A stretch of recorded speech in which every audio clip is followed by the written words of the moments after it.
Hello students, good morning. मैं आपके science teacher Shweta ma'am. बच्चों क्लास 10th में हम डेस्क वर्क कर रहे हैं और डेस्क वर्क में हमने बच्चों 2 वीडियोस इसमें हमने डन कर लिया है, जिसमें फर्स्ट वीडियो में मैंने आपको कराए थे 18 क्वेश्चंस, ओके, और सेकंड वीडियो में हमने किया था फिलिंग द ब्लैंक से लेकर के, और उसमें भी हमने कितने बहुत सारे क्वेश्चंस किए थे। ठीक है, देखो 4 क्वेश्चन हमने किए थे फिलिंग द ब्लैंक्स के, और उसके बाद वेरी शॉर्ट के हमने किए थे 4 क्वेश्चंस, नहीं 4 नहीं किए थे, वेरी शॉर्ट के हमने किए थे 8 क्वेश्चंस। ठीक है, और आज बच्चों हम करने जा रहे हैं डेस्क वर्क में उसके आगे वेरी शॉर्ट पे क्वेश्चन नंबर 9 से लेकर के 12 तक करेंगे, जो कि 1 मार्क्स का है। उसके बाद हम आ जाएंगे सेक्शन बी में। सेक्शन बी को भी हम कंप्लीट करने की कोशिश करेंगे। 2 मार्क्स के क्वेश्चन हैं, जो छोटे क्वेश्चन हैं वहाँ तक पहुँचेंगे आज, और उसके बाद बड़े क्वेश्चन जो आएंगे वो हम करेंगे नेक्स्ट वीडियो में कवर। ठीक है, तो चलिए स्टार्ट करते हैं। देखिए इसमें सबसे पहले आपसे कह रहा है क्वेश्चन नंबर 9 क्वेश्चन आपके सामने दिख रहा है। क्वेश्चन नंबर 9 कह रहा है राइट द ऐसा unit of power of lens. Lens का जो पावर होता है, जैसे स्पेक्स मैंने लगाया है, इसमें लेंस है, या तो इसमें कॉन्वेक्स लेंस है या फिर कॉनकेव लेंस है। ठीक है, अगर मुझे नज़दीक का प्रॉब्लम है कि नज़दीक का मुझे दिखाई नहीं देता है, ठीक है, सपोज करो कि मुझे ये न्यूज़पेपर पढ़ना है और दिखाई नहीं दे रहा है, तो मैं ऐसे मुझे दिखाई नहीं दे रहा, ब्लर दिख रहा है, तो ये स्पेक्स लगा करके मुझे साफ दिखाई देता है। ये भी क्वेश्चन बहुत इंपॉर्टेंट है कि अगर नियर का आपको देखना है तो आप किस लेंस का इस्तेमाल करेंगे। तो इस स्पेक्स के अंदर बच्चों तब होगा कॉन्वेक्स लेंस, कॉन्वेक्स। ठीक है, नियर का देखने के लिए हमको क्या करना पड़ता है, कॉन्वेक्स लेंस का इस्तेमाल करना पड़ता है, और दूर का देखने के लिए हमको कॉनकेव लेंस का इस्तेमाल करना पड़ता है। कह रहा है कि ये जो लेंस इस्तेमाल करते हैं उस लेंस की एक पावर होती है, उस पावर का यूनिट क्या होता है। तो बच्चों उस पावर का यूनिट क्या होता है, डायप्टर, है ना, डायप्टर, जिसको हम इस कैपिटल डी से रिप्रेजेंट करते हैं। अब कह रहा है डेफिनेशन, है ना, define dispersion of light. Light का डिस्पर्जन होना क्या कहलाता है। ठीक है, तो डिस्पर्जन का मतलब होता है कि किसी चाहे हम प्रिज्म का इस्तेमाल करें, या फिर आप जो सोप बबल्स होते हैं उसका इस्तेमाल करें, या फिर वाटर ड्रॉपलेट्स का इस्तेमाल करें, कुछ भी ऐसा हम इस्तेमाल करके यदि वाइट लाइट, जैसे मैंने यहाँ पर ले लिया है, मान लो ये प्रिज्म मैंने ले लिया, ठीक है, अब इस प्रिज्म से मैं यहाँ से अगर वाइट लाइट इसमें अगर पास करती हूँ, सपोज करिए कि ये वाइट लाइट है, सपोज करना है आपको कि ये वाइट लाइट है, अगर यहाँ से मैं इस पर वाइट लाइट यहाँ से पास करती हूँ, तो जो सन की जो लाइट होती है वो वाइट होती है, क्योंकि combination of all colours is white. ठीक है, सारे कलर्स जो होते हैं जब एक साथ मिल जाते हैं तो ये वाइट होते हैं। ठीक है, अब ये वाइट लाइट आ रहा है, और जब ये प्रिज्म के अंदर जाएगा और जब प्रिज्म से बाहर निकलेगा, तो ये लाइट यहाँ से जब प्रिज्म से यहाँ से अंदर जाता है और यहाँ से जब ये बाहर निकलता है तो ये 7 कलर में डिवाइड हो जाता है। ठीक है, तो इसी में से मतलब ये जो है ना, ये एक रे तो है नहीं, ये लाइट जो है ये एक्चुअल में क्या है, ये है बीम ऑफ लाइट, है ना, बीम ऑफ लाइट, मतलब लाइट का पूरा एक ग्रुप है, झुंड है। ठीक है, तो बीम ऑफ लाइट है, लेकिन यहाँ पर सब एक साथ आ रहे हैं तो हमको वाइट दिखाई दे रहे हैं। जब ये यहाँ से प्रिज्म से होकर के निकलेगा ना, तो इनमें सब जो है सबकी स्पीड कम हो जाएगी, सब अपने अपने स्पीड के अकॉर्डिंग, सब अपने अपने वेवलेंथ के अकॉर्डिंग ये क्या होंगे, ऐसे डिवाइड हो जाएंगे। ठीक है, तो इन लाइट्स का ऐसे डिवाइड हो जाना, और सबसे इसमें बनेगा कैसे, है ना, सबसे ऊपर कौन रहेगा, सबसे ऊपर रहता है रेड, और सबसे नीचे रहता है इसमें वायलेट। ठीक है, नहीं सॉरी इंडिगो। देखो आप ना विबग्योर याद रखो, र, ठीक है, तो सबसे पहले ऊपर कौन रहेगा, रेड रहता है, और सबसे नीचे कौन सा रहेगा, वायलेट रहेगा। ठीक है, वायलेट के ठीक ऊपर कौन सा रहेगा, इंडिगो, उसके ऊपर रहेगा ब्लू, उसके ऊपर ग्रीन, फिर येलो, फिर ऑरेंज, और फिर यहाँ पर रेड। ये डिवाइड हो गया किसमें, 7 कलर में। ठीक है, तो एक व्हाइट लाइट स्प्लिट कर गया, यानी कि टूट गया, कितने कलर्स में टूट गया, ये 7 कलर्स में। ठीक है, तो 7 कलर्स में इसका टूट जाना, इसी को हम बोलते हैं स्प्लिटिंग ऑफ लाइट, या इसी को बोला जाता है डिस्पर्जन ऑफ लाइट। ठीक है, ये अब बाकी आपके यहाँ पर लिखा हुआ है बच्चों डेफिनेशन, इसको एक बार आप देख लेना। नेक्स्ट कह रहा है when a 12 volt battery is connected across an unknown register. ठीक है, आप ध्यान से समझिए। ठीक है, ये वाला देखिए, ये क्वेश्चन हो गया आपका। अब हम आते हैं नेक्स्ट क्वेश्चन पे। कह रहा है कि कोई एक अननोन रेजिस्टर है ना, हमको पता नहीं कि उसका रेजिस्टेंस कितना है, उसका रेजिस्टेंस हमको पता नहीं है। ठीक है, रेजिस्टर क्या होता है, कोई भी इलेक्ट्रिकल डिवाइस उसको हम रेजिस्टर कहते हैं। अब जैसे मान लो कि हमने यहाँ पर ये फ्रीज लगा रखा है, अब इस फ्रीज का, इस रेफ्रिजरेटर का मुझे पता नहीं कि इसके अंदर रेजिस्टेंस कितना है। रेजिस्टेंस का मतलब कि इसके अंदर जब करंट जाएगा तो उस करंट को ये कितना रोकने की कोशिश करेंगे, करंट को चलने नहीं देंगे, उसके रास्ते में कितना रुकावट बनेंगे, उसी को हम कहते हैं रेजिस्टेंस। ठीक है, और ये जो फ्रीज है ना ये कहलाएगा रेजिस्टर। तो इस रेजिस्टर में कितना रेजिस्टेंस है ये हमको पता नहीं है, नहीं पता है हमको, यही हमको पता करना है। और कह रहा है कि इसको हमने कनेक्ट किया है 12 वोल्ट की बैटरी से। ठीक है, जो ये हमारा फ्रीज है, ये फ्रीज कैसे चल रहा है, तो फ्रीज को चलाने के लिए हमने जो बैटरी का इस्तेमाल किया है वो बैटरी है कितने वोल्ट की, वो बैटरी ये जो हमने इस्तेमाल किया है ये है 12 वोल्ट की बैटरी। ठीक है, 12 वोल्ट यानी कि ये किसकी वैल्यू दी गई है, तो ये हमारे पास आ गया V की वैल्यू। ठीक है, ये हो गया पोटेंशियल डिफरेंस। ठीक है, R आपसे पूछ रहा है और क्या कह रहा है, साथ में आपसे ये भी कह रहा है कि जो इसमें करंट फ्लो हो रहा है ना, जितना करंट जा रहा है वो कितना है 2.5 मिली एम्पियर। ठीक है, इसमें जो करंट यहाँ से फ्लो होगा, करंट किस डायरेक्शन से किस डायरेक्शन में जाता है, पॉजिटिव टू नेगेटिव, तो पॉजिटिव से करंट इसमें जाएगा। ठीक है, इसके अंदर गया और उसके बाद यहाँ से करंट आएगा इधर और ऐसे, तो पॉजिटिव टू नेगेटिव इसमें करंट फ्लो हो रहा है। ठीक है, अब ये जो करंट फ्लो हो रहा है, इस करंट की वैल्यू इसमें दे रखा है कि ये करंट इसमें 2.5 है ना, 2.5 मिली एम्पियर है ना, मिली एम्पियर। ओके, एक बार मैं ना जरा कैमरा चेक कर लूँ, देखो इतना मिली एम्पियर का करंट इसमें फ्लो हो रहा है। ठीक है, अब आपसे कह रहा है कि R की वैल्यू फाइंड करिए। अब देखो, अब हमारे पास R क्या क्या दिया है, V दिया है, और ये क्या है बच्चों, ये I की वैल्यू हो गई और ये R दिया है। अब हमारे पास ओम्स लॉ है, क्या है, V is equal to IR। ठीक है, आपको फाइंड क्या करना है, R, जिसको आपको फाइंड करना है उसको वहीं रहने दो, उसके साथ जो भी होगा उसको बोला जाएगा कि तुम उधर जाओ। तो I कहता है R से कि यार तुम्हारे साथ में जब हूँ तो मैं मल्टीप्लाई में हूँ, उधर जाऊँगा तो नीचे हो जाऊँगा डिवाइड में। लेकिन R कहता है कि देख भाई है ना, मेरी वैल्यू फाइंड करनी है तो तेरे को इतनी तो इतना काम ये करना ही पड़ेगा। I कहता है ठीक है चलो तुम्हारे लिए मैं इधर जा सकता हूँ, है ना। तो अब ये I जो है वो इधर आ जाएगा, तो बचेगा क्या हमारा, इस R को मैं इधर लिख लेती हूँ। तो R इज इक्वल टू क्या हो जाएगा, देखो ये V तो था ही और ये I नीचे आ गया तो ये हो गया। ठीक है, अब इसकी वैल्यू आप पुट कर दो, तो R is equal to V, आपको पोटेंशियल डिफरेंस कितना दिया है, ये दिया है 12 वोल्ट। ओके, अब I की वैल्यू हमको लेना होता है एम्पियर में और यहाँ दिया है मिली एम्पियर। ठीक है, तो मिली एम्पियर को एम्पियर में कन्वर्ट करने के लिए हमको क्या करना पड़ेगा, देखो ये रहा एम्पियर। ठीक है, ये 1 नंबर पर हमको आना है, हमको एम्पियर पे आना है। और अभी हम कहाँ हैं, ये 1 नंबर पे नहीं है, हम ये 2 हो गया, ये 3 हो गया और ये 4, हम यहाँ पर हैं, हम मिली एम्पियर पर हैं। ठीक है, हमको 4 से बैक आना है, कहाँ, 1 पर आना है। अब हमको यहाँ तक आने के लिए, ठीक है, अगर मैं इसके 1 पर एक लाइन, अगर देखो हमको वापस आने के लिए क्या करना पड़ेगा, तो एक लाइन अगर मैं यहाँ पर खींचती हूँ, है ना, इस यहाँ पर जहाँ तक हमको आना है उस स्टेशन को मैंने बनाया 1 और जहाँ से आना है उस सब के आगे मैंने लगा दिया 0, तो मुझे कितनी वैल्यू मिलती है, 1000। और मुझे आना किधर है, मुझे आना है बैक साइड में। ठीक है, पीछे आना है।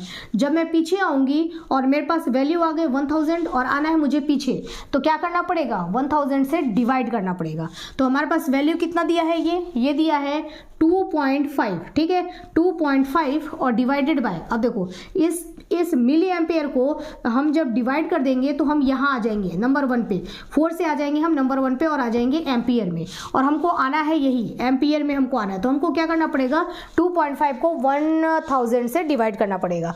तो ये हो गया 12 और I की वैल्यू हम क्या लिखेंगे यहाँ पर, तो हम लिखेंगे 2.5 डिवाइडेड बाय 1000। ओके बच्चों, अब ये 1000 यहाँ चूंकि ये डिवाइड है, ठीक है, देखो ये और इसके नीचे ये वैल्यू, तो जब इसको हम इधर ले आएंगे ना, तो ये यहाँ पर मल्टीप्लाई में जब इसको हम करेंगे तो ये क्या हो जाएगा, ये यहाँ पर घूम के कुछ ऐसा हो जाएगा। देखो इसी चीज को अगर मैं लिखूं तो मैं इसको और क्या लिख सकती हूँ, इसको मैं लिख सकती हूँ, इसको मैं हटा रही हूँ, है ना।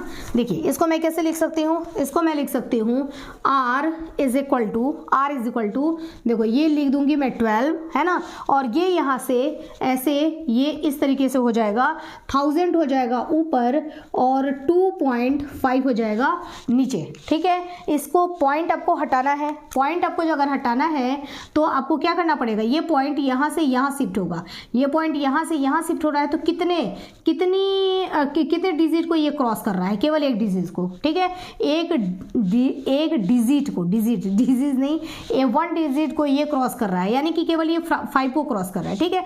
जब ये केवल 5 को क्रॉस करेगा तो हमने इससे पूछा कि कितने डिजिट को तूने क्रॉस किया, इसने बोला कि हमने 1 को क्रॉस किया और ये इधर चला गया, यानी कि पॉइंट एक तरीके से खत्म। जब पूरे डिजिट के लास्ट में पॉइंट लगता है तो उसका कोई मतलब नहीं, खत्म। एक को ये क्रॉस किया है इसलिए यहाँ पर क्या आ जाएगा, एक 0 आ जाएगा और यहाँ से ये पॉइंट भी खत्म हो गया, ठीक है। अब आपको क्या करना है, केवल इसको काटना है ना, तो 5 से काटो इसको, ठीक है, 2 5 जा, इसको काटो, 5 2 जा 10 और 0 0 0, ठीक है। वापस इसको 5 से ले लो, 20, देखो 5 4 जा 20 और 0 0 400। अब इसका हम इसमें कर देंगे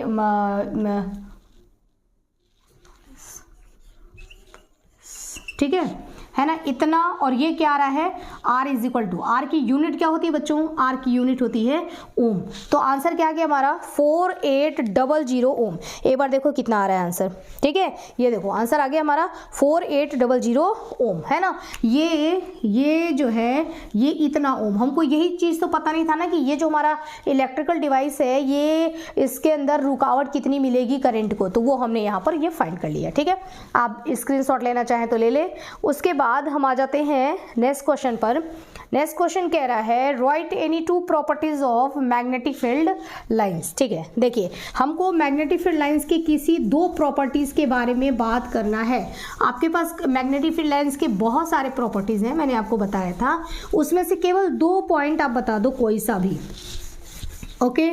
तो हम पहला तो सबसे इंपॉर्टेंट पॉइंट हम फर्स्ट लिखेंगे, उसमें हम लिखेंगे कि कोई भी मैग्नेटिक फील्ड लाइंस, ठीक है। देखिए अगर मैं एक मैग्नेट बनाती हूँ, मैंने अगर एक ये बना लिया एक मैग्नेट, ओके, अगर मैं एक मैग्नेट बनाती हूँ तो यहाँ पर क्या होगा, साउथ पोल होगा, ये इसका हो गया नॉर्थ पोल, ठीक है। तो इससे जो भी मैग्नेटिक फील्ड लाइंस निकलती हैं वो मैग्नेटिक फील्ड लाइंस का डायरेक्शन क्या होता है, पहला आप डायरेक्शन दे सकते हैं, ठीक है। डायरेक्शन बता दो कि भाई इनसाइड द मैग्नेट, मैग्नेट के अंदर 2 प्रॉपर्टीज बतानी है ना, तो पहली प्रॉपर्टीज ये बता दो कि इनसाइड द मैग्नेट जो मैग्नेटिक फील्ड लाइंस होती हैं वो साउथ से नॉर्थ की तरफ जाती हैं। किधर से जाती हैं, साउथ टू नॉर्थ जाती हैं, साउथ टू नॉर्थ जा रही हैं। कैसे जा रही हैं बच्चों, साउथ टू नॉर्थ जा रही हैं, ठीक है ना। मैग्नेट के अंदर ये साउथ टू नॉर्थ जा रही हैं, ठीक है। और जब ये बाहर निकलेंगी तो यहां से ये बाहर निकलेंगी, ठीक है, और यहां से ऐसे ये लूप बनाते हुए और वापस यहां से इनकी एंट्री होगी। तो जब बाहर हम देखेंगे आउटसाइड ऑफ द मैग्नेट, तब ये किधर से किधर जा रही हैं, तो पूछो इनसे, तो ये कहेंगे कि भाई ये तो हमारा नॉर्थ था, हमने नॉर्थ से चलना शुरू किया और हम साउथ तक गए, नॉर्थ से चलना शुरू किया, यहां से चलना हमने शुरू किया और हम यहां तक गए, ठीक है। बाहर वाली लाइन बोल रही है, अंदर वाली लाइन से पूछो, अंदर वाली लाइन कहती है कि भाई हमने यहां से चलना शुरू किया, मतलब साउथ से चलना शुरू किया और कहां तक हम गए, नॉर्थ तक गए। बाहर वाली लाइन क्या कहती है कि नॉर्थ से चलना शुरू किया, साउथ तक गए। अंदर वाली क्या कहती है कि साउथ से चलना शुरू किया और नॉर्थ तक गए, ठीक है। तो आप पहले तो ये लिख सकते हैं कि आउटसाइड ऑफ द मैग्नेट क्या डायरेक्शन होता है और इनसाइड द मैग्नेट क्या डायरेक्शन होता है, किसका, मैग्नेटिक फील्ड लाइंस का, ठीक है। दूसरी बात ये है कि कोई भी मैग्नेटिक फील्ड लाइंस एक दूसरे को कभी भी इंटरसेक्ट नहीं करती है, ठीक है।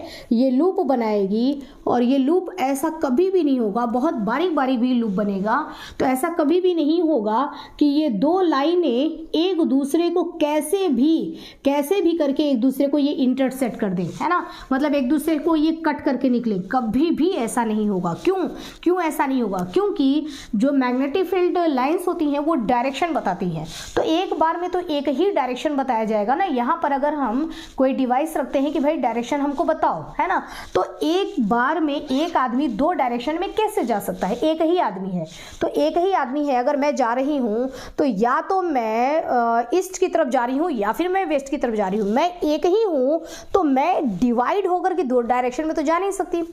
तो ये मैग्नेटिक फील्ड लाइन डायरेक्शन बताती है। तो अगर हमने यहाँ पर कंपास रखा तो कंपास कौन सा डायरेक्शन बताएगा? दोनों में से किसी एक डायरेक्शन को ही बताएगा, ठीक है। तो दो डायरेक्शन, एक ही जगह से दो डायरेक्शन हो ही नहीं सकते, इस वजह से, और इनका काम होता है डायरेक्शन बताना, है ना। तो इस वजह से ये ऐसा कभी भी नहीं करेंगे कि एक दूसरे इंटरसेक्ट करके और लोगों को कंफ्यूज करें, ठीक है। तो ये मैग्नेटिक फील्ड लाइंस कभी भी एक दूसरे को इंटरसेक्ट नहीं करते हैं, है ना। ये 2 पॉइंट हो गया। पॉइंट्स बहुत सारे हैं लेकिन आप 2 पॉइंट्स इसमें ये लिख सकते हैं। अब देखिए नेक्स्ट है, अब हम आ जाते हैं सेक्शन बी में, है ना। सेक्शन बी क्या कह रहा है? पहला शॉर्ट आंसर टाइप क्वेश्चन में आते हैं। पहला, right balance equation for the following reactions, है ना। इंपॉर्टेंट है और बहुत बार मैंने बताया भी है, बहुत सारे मैंने प्रैक्टिस भी करवाए थे आपको रिएक्शंस बैलेंस करने के लिए। चलिए एक बार और करते हैं और देखिए उसी में से क्वेश्चन से दे रखा है जो मैंने आपको करवाया भी था। क्वेश्चन दिया है कैल्शियम हाइड्रोक्साइड, तो सबसे पहले कैल्शियम हाइड्रोक्साइड लिखा हुआ आएगा, फॉर्मूला नहीं आएगा, लिखा हुआ आएगा। तो आपको कैल्शियम हाइड्रोक्साइड का फॉर्मूला सबसे पहले बनाना पड़ेगा, ठीक है। तो देखो ये रहा कैल्शियम, है ना। एक साइड में मैं फॉर्मूला बनाते चल रही हूँ। देखो कह रहा है ये कैल्शियम, ये रहा कैल्शियम। हाइड्रोक्साइड बोलेगा तो आप लिखो OH, ठीक है। OH पे क्या होता है? एक नेगेटिव चार्ज होता है। कैल्शियम का याद रखना कि कैल्शियम की वैलेंसी 2 होती है। अगर याद ना आए तो आप निकाल भी सकते हैं। कैल्शियम ये जो है इसका एटॉमिक नंबर होता है 20। इलेक्ट्रॉनिक कॉन्फ़िगरेशन करेंगे तो 2882। अपना ऑक्टेट कंप्लीट करने के लिए इस 2 इलेक्ट्रॉन की ये कुर्बानी देगा, इस वजह से इसकी वैलेंसी हो जाती है 2, ठीक है। तो कैल्शियम की वैलेंसी हो गई 2 और OH पर एक नेगेटिव चार्ज है तो हम लिखेंगे इसकी वैलेंसी 1। इसका हम करेंगे क्रॉस मल्टीप्लाई। Ca के हिस्से में आया 1 तो यहाँ पर हम लिख देंगे बस 1 है, तो 1 आप लिखो या ना लिखो कोई फर्क नहीं पड़ता। OH इसके और इसके O के भी और H के भी हिस्से में आता है 2, तो दोनों को एक साथ हम कैसे लिखें? तो इसके लिए हम लिख देंगे कि भाई O और H, है ना, तुम दोनों के हिस्से में 2 आया है तो दोनों को एक साथ मैं ऐसे दोनों को पैक करके और नीचे 2 लिख देता हूं, ठीक है। तो आपका फॉर्मूला क्या हो गया? फॉर्मूला हो गया हमारा CaOH का होल ट्वाइस, ठीक है। अब देखो लिखा रहेगा, ये फॉर्मूला नहीं दिया रहेगा, फॉर्मूला आपको खुद बनाना रहेगा। तो ये हो जाएगा कैल्शियम हाइड्रोक्साइड। तो पहले दे रखा है CaOH का whole twice, okay. Calcium hydroxide का रिएक्शन हम किससे करवा रहे हैं? तो हम करवा रहे हैं कार्बन डाइऑक्साइड से। अब कार्बन डाइऑक्साइड का तो फॉर्मूला आपको पता ही है, वैसे नहीं भी पता है तो आप ऐसे ही बना सकते हैं। उसके बाद बन क्या रहा है? कह रहा है कैल्शियम कार्बोनेट बन रहा है, ठीक है। अब कैल्शियम कार्बोनेट का फॉर्मूला बना लो, कैल्शियम तो वही रहेगा, ठीक है। आप आ जाओ कार्बोनेट की तरफ, है ना। तो कैल्शियम का यहाँ पर हो गया, देखो इसकी वैलेंसी तो 2 है।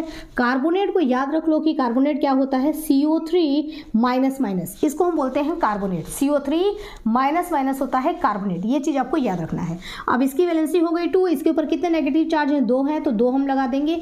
उसके बाद हम क्या करेंगे? क्रॉस मल्टीप्लाई करेंगे। Ca के हिस्से में क्या आ रहा है बच्चों? 2, है ना, तो 2 रखेंगे और CO3 के हिस्से में क्या आ रहा है? 2, ठीक है। लेकिन C के हिस्से में भी है और O3 के हिस्से में भी 2 है, तो हम इनको क्या करेंगे? दोनों को पहले हम ब्रैकेट के अंदर इनको पैक करेंगे, ठीक है, और इस 2 को हम यहाँ लगा देंगे। ये नेगेटिव चार्ज इसमें रहता है बट छुपा हुआ है, दिखाई नहीं देगा, मैं आपको निकाल करके बता रही हूँ, ठीक है। तो यहाँ नेगेटिव चार्ज लगाने की जरूरत नहीं है। अब देखो यहाँ पर भी 2 है, यहाँ पर भी 2 है, क्या दोनों ये 2 एक दूसरे से कैंसिल हो सकता है? यस, 2 1 2, ये कैंसिल हो गया। बचा क्या आपका बचा है यहाँ पर आया क्या? Ca और CO3, ठीक है, CaCO3। अब ब्रैकेट की जरूरत ही नहीं है ना, 2 तो हट गया। तो जब 2 इसको दोनों को 2 मिल नहीं रहा है, एक ही मिल रहा है, तो इसकी आवश्यकता ही नहीं है। तो हम क्या लिखेंगे? CaCO3, है ना। तो ये हो गया हमारा कैल्शियम कार्बोनेट और कह रहा है साथ में क्या बन रहा है? Water, H2O। तो अभी तक तो आपने केवल क्वेश्चन को लिखा है क्योंकि आपको एग्जाम में फॉर्मूला नहीं दिया रहेगा, है ना। तो केवल आपको वो वर्ड में लिखा रहेगा, आपको इस तरीके से इक्वेशन लिखना पड़ेगा। अभी आपने इक्वेशन लिख लिया, अब कह रहा है कि बैलेंस करो। चलिए बैलेंस करिए। देखिए यहाँ पर Ca की संख्या कितनी है? एक जो आपको मिलता जाएगा ना, सिर्फ उस पर फोकस करना, बाकी दूसरे किसी पर भी आप ध्यान मत देना। आपकी नज़र किस पर होनी चाहिए? सिर्फ चिड़िया की आंख पर होनी चाहिए, ठीक है। पूरा पेड़, चिड़िया, उसके आगे पीछे का पूरा इलाका, ये सब आपको नहीं देखना है। आपको क्या करना है? सिर्फ चिड़िया की आंख देखनी है, यानी कि आप जहाँ है ना सिर्फ उस पर ही फोकस करेंगे। तो Ca पर देखिए, Ca एक ही Ca है पूरे इधर में, ठीक है, और उधर भी में भी एक ही Ca है, मतलब कैल्शियम क्या है? दोनों साइड में बैलेंस है। अब आ जाते हैं हम ऑक्सीजन पर। देखो सेकंड वाले पे आते हैं। अब ये चिड़िया की आंख है आपके लिए, यहाँ पर 2 मल्टीप्लाई लगा हुआ है, तो ऑक्सीजन कितना हो गया 2 ऑक्सीजन यहाँ पर भी है, तो 2 और 2 कितने ऑक्सीजन हो गए 4। और यहाँ पर कितने ऑक्सीजन है, देखो 3 ऑक्सीजन तो यहाँ है और 1 ऑक्सीजन यहाँ है, टोटल कितने हो गए 4। मतलब ऑक्सीजन भी इस साइड और इस साइड दोनों साइड क्या है, बैलेंस है। अब हम आ जाते हैं किस पर, हाइड्रोजन पर।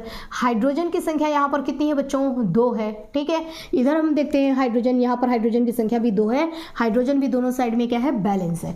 यहाँ पर क्या है, एक कार्बन है, यहाँ पर भी एक कार्बन है, तो ये कार्बन भी बैलेंस है, यानी कि ये ऑलरेडी बैलेंस है, हमको बैलेंस करने की जरूरत ही नहीं है। ठीक है, लेकिन ये भी आपको चकमा दे सकता है कि ऐसा ही क्वेश्चन दे दे कि वो बैलेंस रहे, लेकिन आप फिर भी आप उसमें कुछ लगा दो अपने से ही, है ना, कहीं 2 लगा दो, कहीं 3 लगा दो, लो भाई हो गया गलत। ओके, तो ये ऑलरेडी बैलेंस था।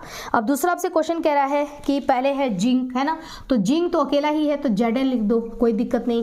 दूसरा आपको कह रहा है सिल्वर नाइट्रेट, है ना। अब सिल्वर नाइट्रेट का फॉर्मूला आपको बनाना पड़ेगा। सिल्वर नाइट्रेट, देखो सिल्वर हो गया Ag, है ना, और नाइट्रेट हो गया NO3। याद रखना कि नाइट्रेट NO3 होता है, जैसे कार्बोनेट अभी मैंने आपको बताया वैसे नाइट्रेट होता है NO3। इस पर भी होता है 2 नेगेटिव चार्ज, सिल्वर के ऊपर होगा 2 पॉजिटिव चार्ज। ठीक है, सिल्वर के ऊपर होता है 2 पॉजिटिव चार्ज, नहीं सॉरी, NO3 के ऊपर होता है 1 नेगेटिव चार्ज और सिल्वर के ऊपर भी होता है 1 पॉजिटिव चार्ज। ठीक है, तो याद रखना सिल्वर के ऊपर 1 पॉजिटिव चार्ज और NO3 के ऊपर 1 नेगेटिव चार्ज। तो इसकी वैलेंसी हो जाएगी 1, इसकी वैलेंसी भी हो जाएगी 1, दोनों का क्रॉस मल्टीप्लाई करेंगे। जब 1 है तो कोई मतलब ही नहीं है, तो फॉर्मूला हमारा बन जाएगा AgNO3। ठीक है, तो देखो यहाँ पर हमारा फॉर्मूला बन जाएगा AgNO3। ठीक है, तो सिल्वर जिंक का रिएक्शन हम करवा रहे हैं सिल्वर नाइट्रेट के साथ, और इसमें हमारा प्रोडक्ट क्या बन रहा है, प्रोडक्ट बन रहा है जिंक नाइट्रेट। ठीक है, जिंक नाइट्रेट और जिंक नाइट्रेट, है ना।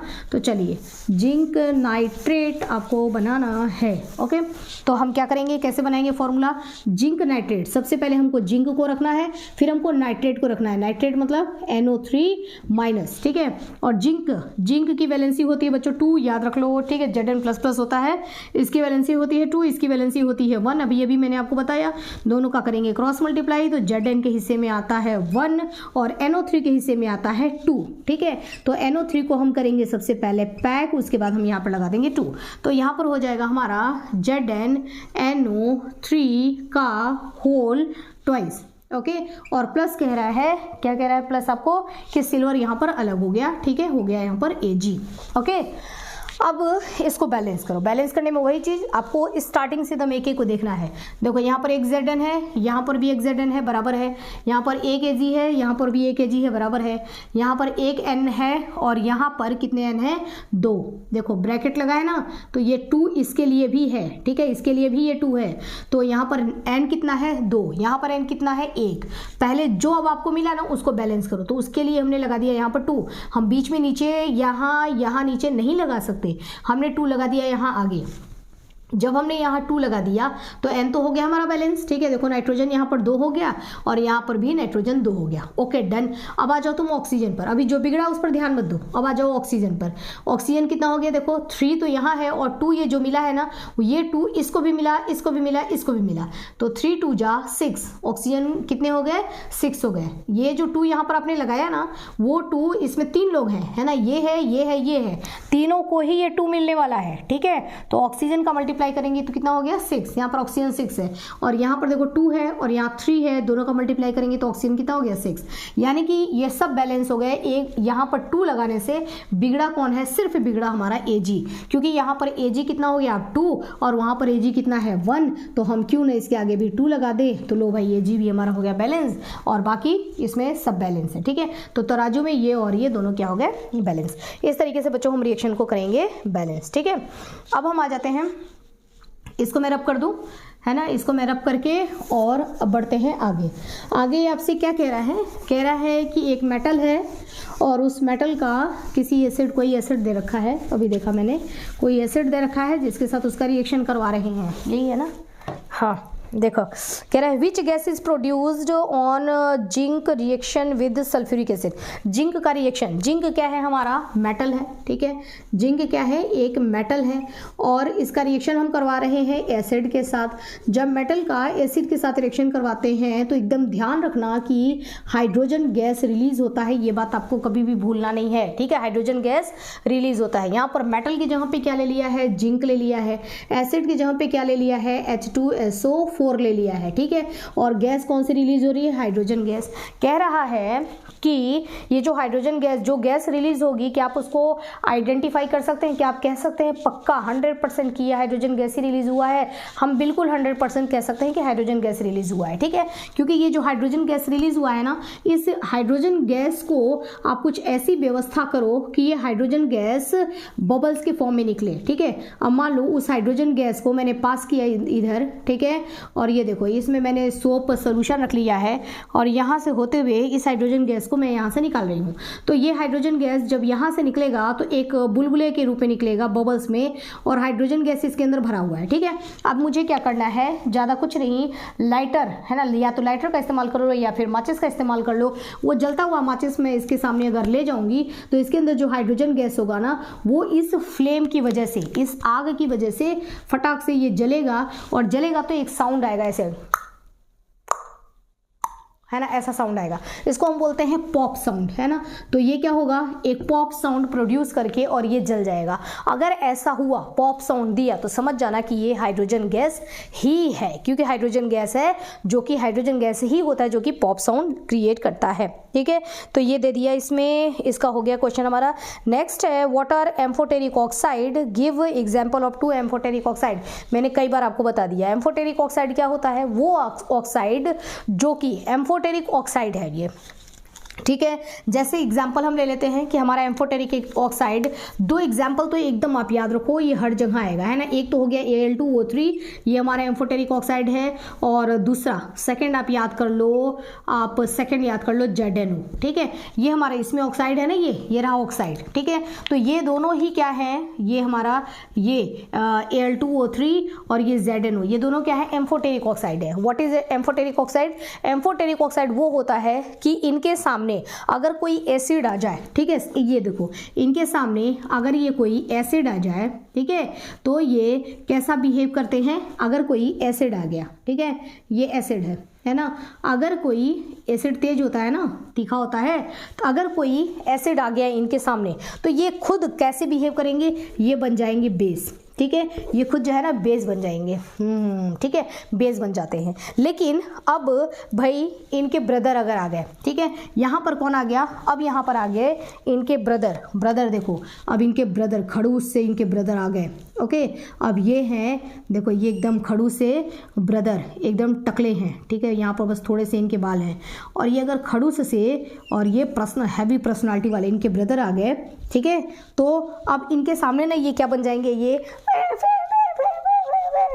है ना, तो इनके सामने अब ये क्या बन जाते हैं, अब इनके सामने ये दोनों कहते हैं कि नहीं हम बेस नहीं है, हम क्या हैं, हम तो एसिड है। तो अगर सामने यहाँ पर बेस हो तो ये बन जाते हैं एसिड, अगर सामने यहाँ पर एसिड हो तो ये बन जाते हैं बेस, ठीक है। तो ऐसा कोई भी ऑक्साइड जो कि एसिड के सामने बेस जैसा बिहेव करे, बेस के सामने एसिड जैसा बिहेव करे, यानी कि इनको दोनों नौटंकी आती है, ठीक है, ये एसिड भी हैं और बेस भी हैं, दोनों जैसा बिहेवियर ये शो करते हैं, तो इनको हम बोलते हैं कि ये क्या है, एम्फोटेरिक ऑक्साइड, ठीक है।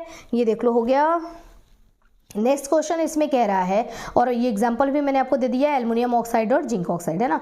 Explain the breakdown of glucose during aerobic respiration, very important है ना, और मैंने इसको बहुत अच्छे से आपको समझाया भी था, लेकिन फिर मैं एक बार आपको समझाती हूँ।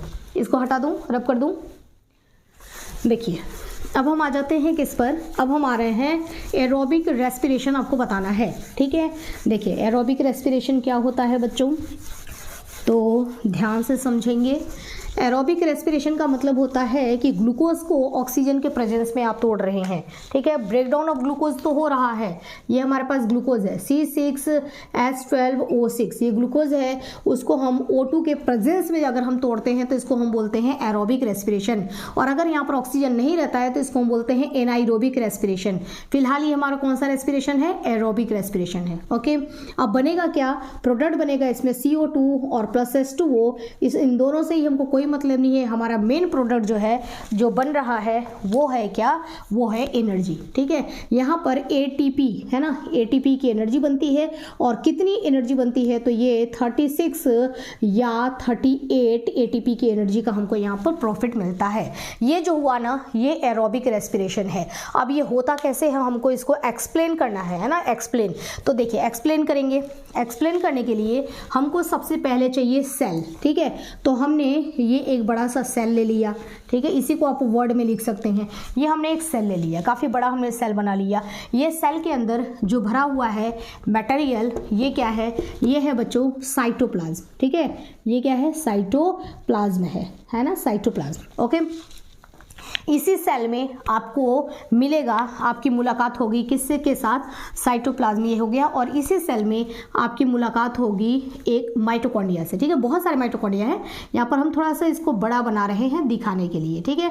तो यहाँ पर आपकी मुलाकात होती है किससे? सेल के अंदर होते हैं माइटोकॉन्ड्रिया, जिसको हम बोलते हैं powerhouse of the cell, ठीक है। इसका नाम क्या है? इसको हम बोलते हैं माइटोकॉन्ड्रिया, ठीक है। ये हो गया हमारा माइटोकॉन्ड्रिया। ओके, अब देखो अब होगा क्या कि ग्लूकोज की एंट्री होगी, है ना। ग्लूकोज तो है, ग्लूकोज आ गया, कैसे आया? डाइजेशन हुआ, एब्जॉर्प्शन हुआ, एसिमिलेशन हुआ, और ग्लूकोज सेल के साइटोप्लाज्म में आ चुका है, ठीक है।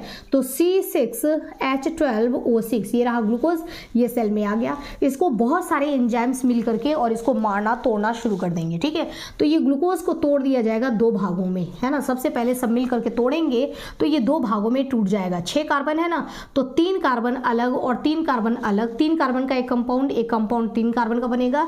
ये जो हमारा कंपाउंड बन रहा है इसको हम बोलते हैं पायरुविक एसिड, ठीक है। ये पायरुविक एसिड है, ये भी पायरुविक एसिड है, आप इसको पायरुवेट भी बोलते हैं। तो पायरुविक एसिड बन गया, ठीक है। अभी ये जो पहला प्रोसेस हुआ अभी इस ग्लूकोज का, इसमें टूटना है ना, ये हमारा जो फर्स्ट प्रोसेस हुआ, दिस इज कॉल्ड ग्लाइकोलाइसिस। तो ये फर्स्ट स्टेप हुआ, इसको हम क्या बोलेंगे? ग्लाइकोलाइसिस। तो पहला हमारा ये हो गया ग्लाइकोलाइसिस। अब क्या होगा? सेकेंड स्टेप में इनको क्या करना है? माइटोकॉन्ड्रिया के अंदर एंटर करना है। लेकिन माइटोकॉन्ड्रिया ने साफ मना कर दिया, नो, है ना, अकेले तुमको पायरुविक एसिड को अकेले अंदर आना, प्रवेश करना वर्जित है, नहीं आ सकते। अगर तुमको आना है तो क्या करना पड़ेगा? ऑक्सीजन के साथ आना पड़ेगा। तो ठीक है भाई, है ना, ऑक्सीजन भी सप्लाई किया गया साइटोप्लाज्म में। ओके, अब ऑक्सीजन आ गया, ऑक्सीजन कहता है ले मैं आ गया ना, अब चल हम चलते हैं साथ में, ठीक है। अब मान लो कि हम इस पेयर को लेके चलते हैं, दोनों ही जाएंगे लेकिन हम इसको लेके चलते हैं, ठीक है। ये पायरुविक एसिड, अब पायरुविक एसिड और ऑक्सीजन है ना, ये दोनों अब प्रवेश कर जाएंगे कहाँ? माइटोकॉन्ड्रिया के अंदर। माइटोकॉन्ड्रिया के अंदर जाएंगे और यहाँ पर अब दूसरे एंजाइम्स यहाँ पर प्रेजेंट हैं जो कि अब इस पायरुविक एसिड को तोड़ेंगे, ठीक है। यहाँ पर पूरी एक साइकिल चलाई जाएगी और पायरुविक एसिड को तोड़ा जाएगा। ये जो साइकिल चला और जो पायरुविक एसिड को तोड़ा गया है ना, इसको हम बोलते हैं, ये हमारा सेकेंड स्टेप होता है, जिसको बोला जाता है क्रेब्स साइकिल, ठीक है। तो ये हो गया क्रेब्स साइकिल, है ना, साइकिल।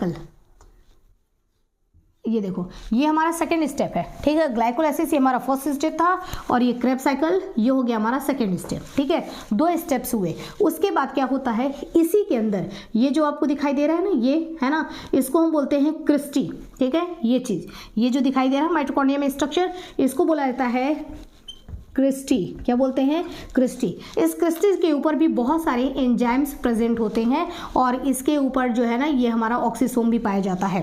अब यहाँ पर भी एक इसके बाद क्रेब्स साइकिल के बाद अगला रिएक्शंस यहाँ होगा और वो होगा हमारा रिएक्शन नंबर 3, ठीक है।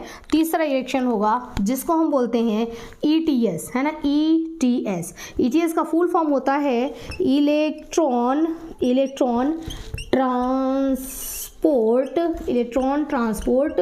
सिस्टम, ठीक है, क्या होता है, इलेक्ट्रॉन ट्रांसपोर्ट सिस्टम। अब ये हुआ, ठीक है, तो देखो 1 स्टेप, 2 स्टेप, 3 स्टेप, ये 3 स्टेप हुआ और तब जाकर के फाइनली इस माइटोकॉन्ड्रिया के अंदर, अभी आप 10th में इतना ही पढ़ेंगे, इस माइटोकॉन्ड्रिया के अंदर इतना सारा काम होने के बाद यहाँ से हमने जब टोटल एनर्जी को कैलकुलेट किया तो हमको जो एनर्जी मिली, ठीक है, टोटल जो हमको लाभ मिला एक ग्लूकोज को तोड़ने पर जो हमको टोटल फायदा मिला, पहला स्टेप हमने किया, कुछ यहाँ से हमको मिला एटीपी, कुछ एटीपी हमको यहाँ से मिला, कुछ हमको यहाँ ईडीएस से मिला और टोटल इन प्रोसेस में जो एटीपी हमको मिला वो 36 या 38 एटीपी का लाभ हुआ, है ना। क्या है ये एटीपी? एटीपी मतलब एडिनोसिन ट्राइफॉस्फेट, ये क्या होता है, एनर्जी होता है और इसी एनर्जी की वजह से मैं बोल रही हूँ, आपको पढ़ा रही हूँ, इसी एनर्जी की वजह से आप पढ़ रहे हैं, आपका दिमाग अभी काम कर रहा है ना, आप पढ़ रहे हैं जो, ठीक है, ये सारी चीज़ें समझ रहे हैं, मतलब बहुत प्रोसेसिंग हो रहा है आपके माइंड के अंदर और काफ़ी ज़्यादा एनर्जी का यूज़ भी हो रहा है। तो एनर्जी को, ये जो आपको एनर्जी चाहिए वो एनर्जी आपको कहाँ से मिल रही है, यही है ना, जो आपने खाना खाया है उससे जो ग्लूकोज बना है, जो आपके सेल में ग्लूकोज गया है वो टूटा है, एनर्जी बनी है और उसी एनर्जी का आप इस्तेमाल करके स्टडी कर रहे हैं, ठीक है। तो ये हो गया एरोबिक रेस्पिरेशन, है ना, जब जो ऑक्सीजन के प्रेजेंस में होती है, देखा ना यहाँ पर आपने कि ऑक्सीजन यहाँ पर है, इसलिए इसको हम बोलते हैं एरोबिक रेस्पिरेशन। इसको स्टेप 1, स्टेप 2, स्टेप 3 के फॉर्म में आपको दिया गया है, आप इसको अच्छी तरीके से पढ़ लेना, ठीक है। और बाकी ये पूरा डायग्राम है ना, आप चाहो तो पूरा डायग्राम ये ऐसे के एज इट इज डायग्राम आप ड्रॉ कर दो, पहला रिएक्शन दे दो ये, ठीक है, एरोबिक रेस्पिरेशन का ये रिएक्शन, उसके बाद ये आप डायग्राम अगर ड्रॉ कर देते हैं ना, जो भी मैंने बताया ये एक हाइपोथेटिकल डायग्राम होता है, मेरे दिमाग से बनाया हुआ डायग्राम है, आप भी इसको ऐसे का ऐसे ही बना देंगे। आपको लगेगा कि ये तो रफ है, नहीं रफ है तो रफली ही बना दो, नो प्रॉब्लम, ठीक है, रफली बना दो। एग्जामिनर को भी रफली पसंद होता है कि भाई बच्चे ने समझ के ये सब काम किया है, जो भी किया है वो समझ के किया है, ठीक है। उसके बाद आप लिख देंगे और ये इसी को सेंटेंसेस में लिख देना है 3 स्टेप्स में। और अगर आपने ये डायग्राम बना दिया और लिखा नहीं भी है ना तो भी आपको फुल मार्क्स मिलेंगे, ओके, क्योंकि आपका लिखा हुआ फिर कोई पढ़ेगा नहीं, समझ जाएंगे अच्छा मेन तो यहाँ पर ये चीज़ हो ही गया, है ना। तो ग्लूकोज, इसका भी नाम लिख देना भाई, है ना, कि ये क्या है, ये है हमारा ग्लूकोज, ओके, ये ग्लूकोज हो गया। तो बच्चों यहाँ तक हमने कर लिया, आप इसका स्क्रीनशॉट लेना चाहें तो ले लीजिए। अब देखो क्वेश्चन नंबर 7 तक हमने कर लिया है, ठीक है। क्वेश्चन नंबर 8 जो जियोट्रोपिज्म दिखाया गया है, इसमें बताया गया है, वो मैं आपको बहुत अच्छी तरीके से समझाऊंगी, बहुत ही अच्छी तरीके से। नेक्स्ट वीडियो बिल्कुल भी मिस करना नहीं मिस करना, बिल्कुल भी मिस नहीं करना। मैं क्वेश्चन नंबर 8, क्वेश्चन नंबर 9 और क्वेश्चन नंबर 10, है ना, आपको बहुत ही बेहतरीन ढंग से पढ़ाऊंगी। क्वेश्चन नंबर 10 के बाद क्वेश्चन नंबर 11 भी कर लेंगे, 11, 12, 13 तक तो हम कर सकते हैं नेक्स्ट वीडियो में, ठीक है। तो यहाँ तक कर लेंगे, फिर हम आ जाएंगे सेक्शन सी लॉन्ग क्वेश्चंस पर। ओके बच्चों, तो अभी के लिए इतना ही, स्टडी करते रहिए, अच्छा लगे तो नीचे लाइक कर देना, कमेंट कर दिया करो, उससे मुझे थोड़ा सा होप बनता है कि चलो बच्चे देख रहे हैं, मेरी मेहनत थोड़ी सी सार्थक हो रही है, ठीक है। तो अगर आपको अच्छा लगेगा तो नीचे कमेंट आप ज़रूर कर दीजिएगा। और बच्चों मुझे सब्सक्राइबर्स की ज़रूरत है ताकि मैं यूट्यूब पर स्टैंड कर सकूं, मतलब मेरे भी यहाँ पर मेरा भी चैनल रन कर जाए। तो अगर आपको ठीक लगे तो वीडियोस को शेयर करिए अपने फ्रेंड्स में ताकि सब्सक्राइबर भी मिल सके, ओके। तो बच्चों अभी के लिए इतना ही, स्टडी करते रहिए, ओके।